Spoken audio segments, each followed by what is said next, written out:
இப்பெல்லாம்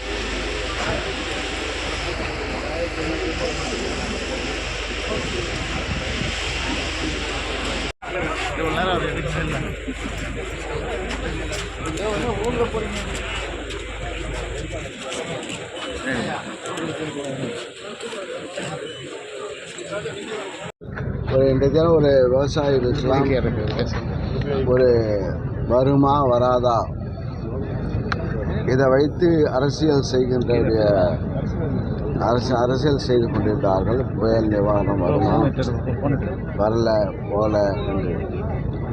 ஆனால் முதல்வர்கள் நேற்று தினம் கிட்டத்தட்ட 5,18,763 விவசாயிகள் பயன்பெறுகின்ற இந்த கடந்த பென்ஷன் புயல் காரணமாக இப்போ 498 கோடி ரூபாய் மதிப்பு தொகைகள் விவசாயிகள் கணக்கில் வர வைக்கப்படும் என்று அறிவித்திருக்கிறார்கள்.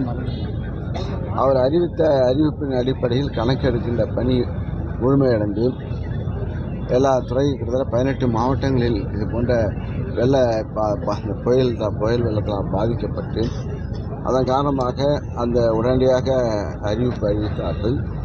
நிவாரணம் இந்தந்த இந்தந்த இனத்துக்கு இந்தந்த பயிர்களுக்கு இவ்வளோ வழங்கப்படும் என்று சட்டம் அறிவித்தார்கள். அது இப்போது ஆணையாக நேற்று தினம் வழங்கப்பட்டு 498 கோடி ரூபாய் அனுமதி வழங்கப்பட்டிருக்கிறது. கிட்டத்தட்ட 5,18,000 விவசாயிகள் 5,18,763 விவசாயிகள் பயன்பெறுகின்றனர். ஆக இது அதுக்கு பிறகு இப்போது ஆய்வு அந்த இன்சூரன்ஸ் தொகை பதிவு செய்த அந்த காப்பீட்டு திட்டத்தில் அதையும் நாங்கள் ஆய்வு செய்து தொடர்ச்சியாக 2-3 முறை அதை ஆய்வு செய்திருக்கின்றோம். அதுவும் அந்த கிராப் கட்டிங் சர்வே முடிந்தவுடன் இந்த மாத இறுதியில் அந்த காப்பீட்டு தொகையில் யார் பதிவு பண்ணியிருக்காங்களோ அதுவும் அந்த பணம் அது வரவு வைக்கப்படும். எது வராது அது வராது இது வராது என்று அண்ட புழுகின்றவர்களை நம்ப வேண்டாம், நம்ப மாட்டாங்க. ஆக உண்மையாக ஆக்ஷன் கிங்காக நம்முடைய முதலமைச்சர்கள் ஒரு பெரிய நிவாரணம் வழங்கப்பட்டிருக்கிறது.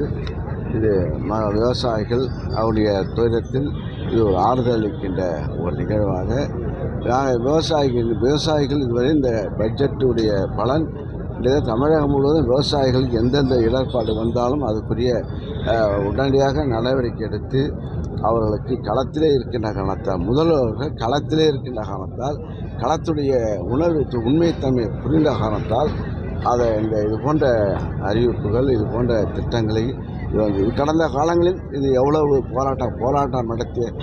போராட்டம் நடத்தியும் கொடுக்காதவர்கள்லாம் இப்போ அறிக்கை தான் விடுறாங்க, யூடியூப்பில் தான் விடுறாங்க, வாட்ஸ்அப்பில் தான் பண்ணுறாங்க, எல்லாம் என்ன இன்ஸ்டாகிராமா இதெல்லாம் செய்கிறாங்க தவிர இந்த அரசியல் யூடியூப் அரசியல், இன்ஸ்டா அரசியல் பண்ணுகிறார்கள், ட்விட்டர் அரசியல் பண்ணுறாங்களா? ஆக்ஷன் கிங்காக நம்முடைய முதல்வர்கள் இதை செய்து கொண்டிருக்கிறார்கள். இதுதான் நம்முடைய களத்தில் பணியாற்றுகின்ற களத்தில் கண்காணிக்கின்ற ஒரு முதல்வருடைய பணி. அவர் வருகின்ற 21ஆம் தேதி நம்முடைய மாவட்டத்திற்கு மதியம் 3 மணி அளவிற்கு நம்முடைய மாவட்டத்தில் அதுக்குள்ள அரசு நலத்திட்டம், இந்த நலத்திட்டங்கள்லாம் எப்போ முகாம் வைக்கப்பட்டு மக்களோட முதல்வர் அன்றைய மற்ற திட்டங்கள்லாம் அறிவித்து அந்த அடிப்படையில் அவர் வழங்குகின்ற மாவட்டந்தோறும் சென்று அந்தந்த மாவட்டத்துக்குரிய நலத்திட்டங்களை வழங்கி கொண்டிருக்கின்றார்கள்.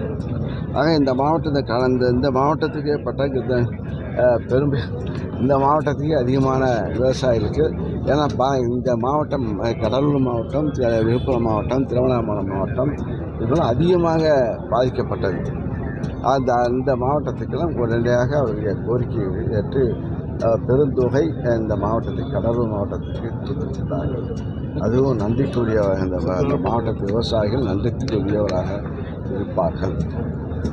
அதற்கு இந்த விவசாயம் சார்பாக நான் மனமார்ந்த நன்றியை மாண்பு முதல்வர்கள் எங்களுடைய கஷ்டத்தில் ஆறுதல் அளிக்கின்ற எங்கள் மாவட்டத்தின் விவசாயிகளுக்கு ஆறுதல் அளிக்கின்ற வகையில், மகிழ்ச்சி கொடுக்கின்ற வகையில் இந்த உதவித்த கழகத்தை நீட்டிய மாண்பு முதல்வருக்கு அவர்கள் சார்பாக நன்றியை தெரிவித்துக் கொள்கிறேன்.